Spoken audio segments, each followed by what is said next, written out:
Constipation, कब्ज़, क्या है इसका रूट कॉज, क्यों इजीली हैंडल नहीं होती और क्या नुकसान है कॉन्स्टिपेशन रहने के।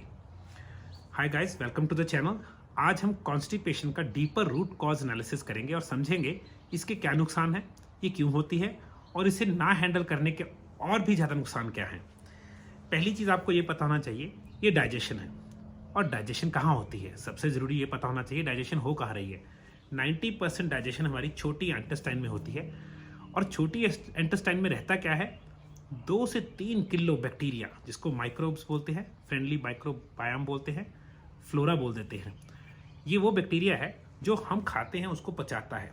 तो अगर आपने बहुत ज़्यादा एंटीबायोटिक्स खाई हैं या आप बहुत बुरी डाइट खाते रहें तो आपकी वो बैक्टीरिया नहीं है। अगर वो बैक्टीरिया नहीं है तो आप जो खा रहे हैं वो यहाँ पे पचेगा नहीं और वो आगे जाएगा नहीं, तो कॉन्स्टिपेशन हो जाती है। तो पहला रीज़न है माइक्रोबायोम या फ्लोरा या हेल्दी गट फ्रेंडली बैक्टीरिया, ये होना बहुत ज़रूरी है। इसके कई तरीके हैं, कई लोग इसके लिए प्रोबायोटिक्स खाते हैं, मगर ऐसी चीज़ों से अच्छा है अगर हम इसको डाइट ठीक कर लें जो उसको मारना बंद कर दे और डाइट में कुछ ऐसी चीज़ कुदरती इंक्लूड करें जो इसको वापस ले आए। सबसे अच्छा चीज़ है फर्मेंटेड फूड्स, जैसे मैं बताता हूँ सारक्राउट, जो कि एक फर्मेंटेड पत्ता गोभी की डिश है, बहुत इजीली बन जाती है। या फिर फर्मेंटेड खीरे, या अगर आप चीज़ों को अचारी बना लेंगे, जैसे कि फर्मेंट करके अचार बनाते हैं बिना मीठे वाले, वो आपके फ्लोरा अच्छा बैक्टीरिया वापस डाल देगा। इसका एक बहुत सिंपल सा तरीका है। अगर आप सब्जियां खाते हैं और सैलड खाते हैं, आपको हजम नहीं हो रही या आपको कॉन्स्टिपेशन करती है या डायरिया करती है, तो उसका एक तरीका होता है उनको फर्मेंट करने का, कि सारी सैलड आइटम्स को ब्लेंडर में डाल के ब्लेंड कर लें, उसमें थोड़ा सा नमक डाल दें, थोड़ा सा पानी, ब्लेंड करके उसको कांच के बर्तन में डाल के 12-16 घंटे अगर गर्मी है तो बाहर रखें। वो उसमें डाइजेशन स्टेज शुरू हो जाएगी। उसमें फ्लोरा, जिसको हम बोलते हैं एक स्पेशल बैक्टीरिया है जो उसको डाइजेस्ट कर देगा, उसमें माइक्रोब्स ले आएगा और वो बैक्टीरिया आपको यहाँ पे हेल्प करेगा। सबसे अच्छा तो है अगर आप सारक्राउट खाएंगे। तो पहला रीज़न है आपका फ्लोरा मिसिंग होना। दूसरा रीज़न है अगर आपका बाइल कम है या बाइल है ही नहीं। बाइल क्या है, येलो रंग का लिक्विड है जो लिवर बनाता है, गॉल ब्लैडर में स्टोर होता है, और जब हम खाना खाते हैं उसको स्क्वीज करके बाइल को गॉल ब्लैडर मिक्स कर देता है। अब बाइल का काम है ग्रीसिंग करना। इंटेस्टाइन बहुत लंबी होती है, इसमें अगर ग्रीसिंग नहीं है तो खाना इसमें चल नहीं पाएगा। तो ग्रीसिंग करने का काम बाइल का है। बाइल का दूसरा काम है फैट सॉल्युबल विटामिन्स को तोड़ना, विटामिन ए, डी, ई, के को। तो अगर ये चीज़ें नहीं है, बाइल नहीं है, BILE बोलते हैं बाइल, तो आपका खाना चलेगा ही नहीं यहाँ पे। अगर वो चलेगा नहीं तो फंस गया, अगर वो फंस गया तो क्या होगा, कॉन्स्टिपेशन हो गई। अब बाइल बनाने का तरीका क्या है, अगर आपका लिवर हेल्दी है तो बाइल बना पाएगा, अगर आपका लिवर हेल्दी नहीं है तो बाइल नहीं बना पाएगा। उसके बाद अगर गॉल ब्लैडर अच्छा नहीं है तो उसको बॉयल करके बाइल को कंसंट्रेट नहीं कर पाएगा, या अगर गॉल ब्लैडर है ही नहीं है और दिक्कत आ गई। बाइल की हेल्प क्या चीज़ें करती है, बाइल कैसे शुरू होता है। मैं हर बार ऑर्गेनिक A2 गाय का घी क्यों यूज़ करने के बोलता हूँ। घी आपकी बाइल की प्रोडक्शन और उसकी रिलीज को स्टिमुलेट करता है, मतलब वो बनवाता है। दूसरी चीज़, अगर आप हर खाने के साथ सौंफ खाएं, मीठी ना हो, प्योर सौंफ हो, चबाएं और दिन में 2-3 बार सौंफ की चाय पिए, फेनल सीड्स की, बहुत अच्छा है। वो बाइल की प्रोडक्शन बढ़ाते हैं। लोग तो फेनल की सब्जी खा लेते हैं, मगर बेस्ट है फेनल के सीड्स को उबाल के या पी लिया जाए, या खाना खा के कुछ सौंफ, आधा चम्मच या 1 टीस्पून सौंफ ली जाए। ये बाइल की प्रोडक्शन बढ़ाती है। जहाँ बाइल बन गया, आपकी आंतड़ें मॉइस्चराइज्ड हो गई, ग्रीस्ड हो गई, ताकि खाना मूव करे। तीसरी चीज़, डाइजेशन यहाँ से शुरू होकर एंड तक चलती है। अब लोगों के पास स्टमक एसिड नहीं है। अगर स्टमक एसिड नहीं है तो क्या होगा, जो आप खाएंगे वो यहाँ पे फर्स्ट लेवल ऑफ डाइजेशन पे टूटेगा नहीं, प्रोटीन्स नहीं टूटेंगे, उनमें से कुछ पैथोजन है जो कि कुछ अच्छी चीज़ें नहीं है, वो मरनी चाहिए स्टमक एसिड की वजह से। अगर वो मरेंगी नहीं तो अगली चीज़ों पे प्रेशर आ जाएगा। तो इससे क्या सोल्यूशन है, बहुत सिंपल सोल्यूशन है। अगर आप एप्पल साइडर विनेगर या बीटेन हाइड्रोक्लोराइड खाना खाने से पहले लेते हैं, आपकी स्टमक में एसिड है, वो आपके फूड को पहली स्टेज ऑफ डाइजेशन कर पाएगा। इससे पहले भी एक डाइजेशन स्टेज है जो है चबाना। अच्छी तरह चबाने से खाना यहाँ जाके एसिड में मिक्स होगा और अच्छी तरह डाइजेस्ट होगा। तो ये चीज़ याद रखनी है। अब एक और चीज़ ज़्यादातर लोग करते हैं जिनको कॉन्स्टिपेशन है, जो गलती है, वो फाइबर ले लेते हैं। फाइबर जैसे कि ईसबगोल या कोई ऐसा फाइबर, या वो कौन सा फाइबर लेते हैं? जो फाइबर मिलता है उनको ग्रेन से, जो कि कनक है ना, उसमें ब्रेन, ये फाइबर जिनको पहले ही कॉन्स्टिपेशन, उनको हजम नहीं होता क्योंकि उनके फ्लोरा नहीं है। फ्लोरा नहीं है तो ये फाइबर उनको और ब्लॉक कर देता है। जो फाइबर आपके लिए अच्छा है वो फाइबर है सब्जियों से बना हुआ फाइबर। सब्जियों कैसे? सैलेड से। अब इसके ऊपर भी चीज़ है, आप चेक करते हैं आपको कौन सा फाइबर ठीक है। कई लोगों को रॉ सैलेड और कॉन्स्टिपेट कर देता है। अब लेट्स से आपको मेरी एडवाइस अच्छी लगी, आपने सैलेड खाना शुरू किया, आपको और कॉन्स्टिपेशन होगी, तो इसका सिंपल सा तरीका है, उसी सैलेड को थोड़ा सा स्टीम करके या ब्लांच करके या हल्का सा सॉटे करके खाएं। अगर उसके बाद भी कॉन्स्टिपेशन है, तीसरा तरीका है, वो क्या है? उनको फर्मेंट करके, जैसे मैंने बताया, उनको ब्लेंडर में डाला, नमक और नींबू डाला, पानी डाला, नींबू नहीं, नमक और पानी डाला, ब्लेंड करके 12-16 घंटे कांच के बर्तन में डाल के रख दिया, वो फर्मेंट हो गया।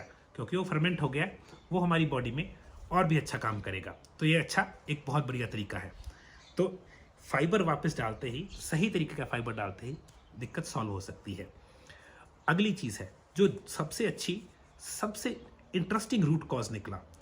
आपको पता है आपकी इंटेस्टाइन आपके ब्रेन के एक हिस्से से जुड़ी हुई है एक नर्व के कारण, उसको बोलते हैं वेगस नर्व। और यहाँ हो क्या रहा है, यहाँ पे मोशन है, ये कॉन्ट्रैक्ट करती हैं, रिलैक्स करती है, कॉन्ट्रैक्ट करती हैं, रिलैक्स करती हैं, जो इंटेस्टाइन है, तभी खाना इसमें मूव करता है।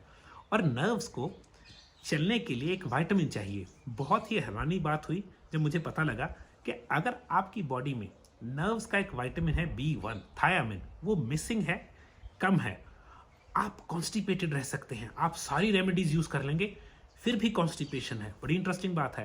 तो अगर आप सबसे पहले विटामिन B1 थायामिन शुरू करें लेना और आपकी कॉन्स्टिपेशन सॉल्व हो गई, बात ही खत्म हो गई और सारी चीज़ों की ज़रूरत नहीं है। तो इसके सिंपल से तरीके हैं, आपको रूट कॉज एनालिसिस करनी है कि आपको सैलेड कॉन्स्टिपेट करता है, सैलेड को चेंज करके, थोड़ा कुक करके या स्टीम करके, ब्लांच करके खा के देखिए। अगर वो भी कर रहा है, हम उससे भी आगे जाएंगे, हम उसको फर्मेंट करके खाएंगे। और अगर वो भी तंग कर रहा है, हम कोई रेमेडी ढूंढेंगे, जैसे कि हम देखेंगे कि क्या कर सकते हैं कि हर्बल तरीके से कॉन्स्टिपेशन को सॉल्व करना है। तो हमने दोनों तरीके से करना है। एक तो हो गई है कॉन्स्टिपेशन, उसको चलाना है, क्योंकि कॉन्स्टिपेशन रहने के नुकसान क्या है, ये सारा जैसे हम बोलेंगे जहरीला काम शरीर में रुक गया, तो उसका बैकअप बनता है, लिवर पे प्रेशर पड़ता है। आपको हैरानी होगी जान के कि कॉन्स्टिपेशन फैटी लिवर कर सकती है और फैटी लिवर कॉन्स्टिपेशन कर सकता है। तो दोनों एक दूसरे को तंग करते हैं। अगर आपको कॉन्स्टिपेशन रहती है और आप 2-3 दिन, वैसे तो हर रोज जाना चाहिए, अगर आप 2 दिन नहीं जा रहे हैं तो आपके लिए बहुत बड़ा ग्लेयरिंग साइन है कि आपकी बॉडी बहुत खराब हो सकती है। तो कोई हर्बल लैक्सेटिव लेके जो पेट साफ करे, आपको उस मोशन को चलाना है, फिर रूट कॉज ठीक करना है। अब हर्बल लैक्सेटिव्स कौन से होते हैं? आपने सुना होगा छोटी हरड़, प्रून सीड्स बोलते हैं, या हमारे पंजाब में एक चीज़ हम यूज़ करते हैं, उसको बोलते हैं कौड़ तुम्मा, इंग्लिश में उसको बोलते हैं बिटर एप्पल। मेरा एक प्रोडक्ट है जिसमें सब कुछ डाला हुआ है हमने, कॉन्स्टी फ्रेश। सबसे पहले हमने इसको मोशन शुरू करना है ताकि लिवर पे से प्रेशर कम हो जाए और डाइजेशन अच्छी हो। फिर हमने रूट कॉज एनालिसिस करके उसको भी ठीक करना है। तो अगर आप रात को सोने वक्त 2 कॉन्स्टी फ्रेश थोड़े से हल्के गुनगुने पानी से लेंगे, आपको हेल्प होगी। अगर 2 से काम नहीं बन रहा तो आपको 2 सुबह खाली पेट, 2 शाम को खाली पेट, क्योंकि ये है हर्बल रेमेडी है, इसमें कोई भी एलोपैथिक चीज़ नहीं है।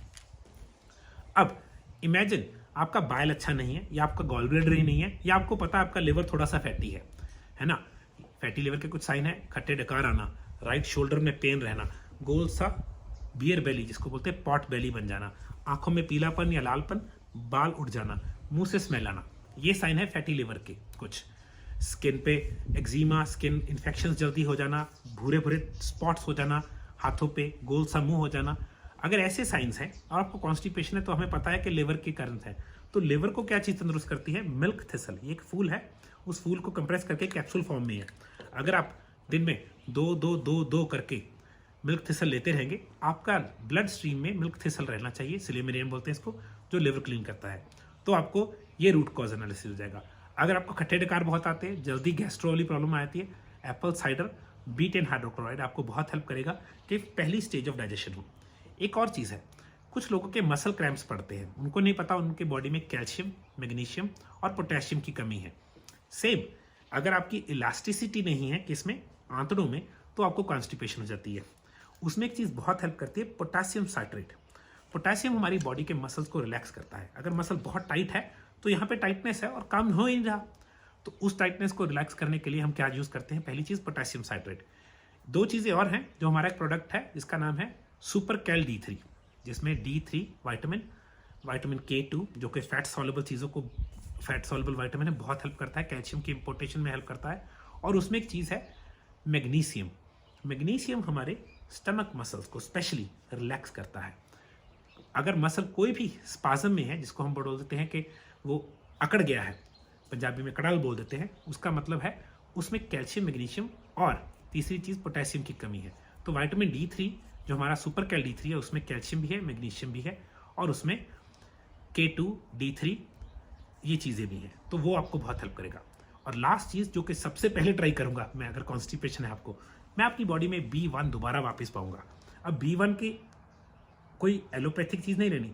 न्यूट्रिशनल ईस्ट एक ऐसा प्रोडक्ट है जिसमें बहुत अच्छी क्वालिटी का B1 है, मगर B कॉम्प्लेक्स के साथ। ये नेचुरल है, सिंथेटिक कोई चीज़ नहीं है।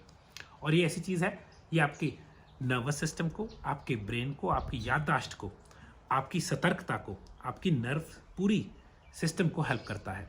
ये रात को नाइटमेयर्स नहीं आने देता, नींद की क्वालिटी बढ़ जाती है।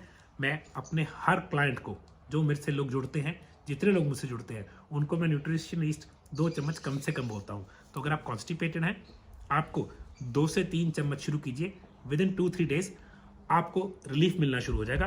बट उससे पहले हम ये जरूर शुरू कर लेंगे, क्योंकि कॉन्स्टिपेशन रहने ही नहीं चाहिए। एक और रेमेडी है अगर फाइबर रिलेटेड प्रॉब्लम है, ये भी आप करके देख सकते हैं। 2 चम्मच चिया सीड्स, एक पूरा नींबू का रस, हल्का सा सेंधा नमक, और उसमें 1 गिलास पानी में डाल के रख देना है 15-20 मिनट। इसको बिना चर्न किए, मतलब रगड़ना नहीं है, इसको छोटा नहीं करना, ले लेना है। 2-3 दिन में अगर फाइबर रिलेटेड दिक्कत है, आपको कॉन्स्टिपेशन में राहत आएगी। तो आप इन चीज़ों में से सब चीज़ें ट्राई कीजिए और प्लीज़ नीचे कमेंट करके ये बताइएगा आपको कौन सी वाली दिक्कत लगती है और कौन सी रेमेडी आप पे चली, क्योंकि बहुत इंटरेस्टिंग है, बाकी लोगों को पता लगेगा। अगर आपको चैनल पसंद है और आपको लगता है रेमेडीज़ अच्छी हैं, प्लीज़ इसको लोगों से शेयर कीजिए, क्योंकि बहुत लोग बिना जाने कॉन्स्टिपेशन के कारण क्या दिक्कत ले आते हैं, fibroids, PCOD, PCOS, fatty liver, फिर उससे डिप्रेशन। एक छोटा सा और पॉइंट है जो कि ज़रूरी है, जो हमारा प्रोडक्ट है परफेक्ट वुमेन। कई लड़कियों को पीरियड्स आने से पहले कॉन्स्टिपेशन होती है, वरना नहीं होती, सिर्फ पीरियड्स के टाइम पे। उस केस में एस्ट्रोजन के साथ लेना देना है, जो फीमेल हार्मोन है। उस केस में मेरा एक फॉर्मूला है, द परफेक्ट वुमेन। इसको PCOS बैलेंस भी बोलते हैं, मगर एक्चुअल में ये कोई भी फीमेल ले सकती है, और स्पेशली अगर कॉन्स्टिपेशन है तो आपके लिए ये बहुत अच्छी चीज़ है। तो guys, thank you very much for watching. Please like और शेयर कीजिएगा और चैनल सब्सक्राइब कर लीजिएगा, ताकि जब फ्यूचर में हम वीडियोस बनाएं आपको पहुंचती रहे। और नीचे कमेंट करके बताइएगा और कौन सा सब्जेक्ट है जो आपको पसंद है, जिसके बारे में आप जानना चाहते हैं। अगर आप हमारे से प्रोग्राम लेना चाहते हैं 2 महीने का, या आप हमारा कोई छोटा प्रोटोकॉल लेना चाहते हैं, आप मैसेज कर सकते हैं या दिए हुए नंबर्स पे कॉल कर सकते हैं। Thank you very much for watching.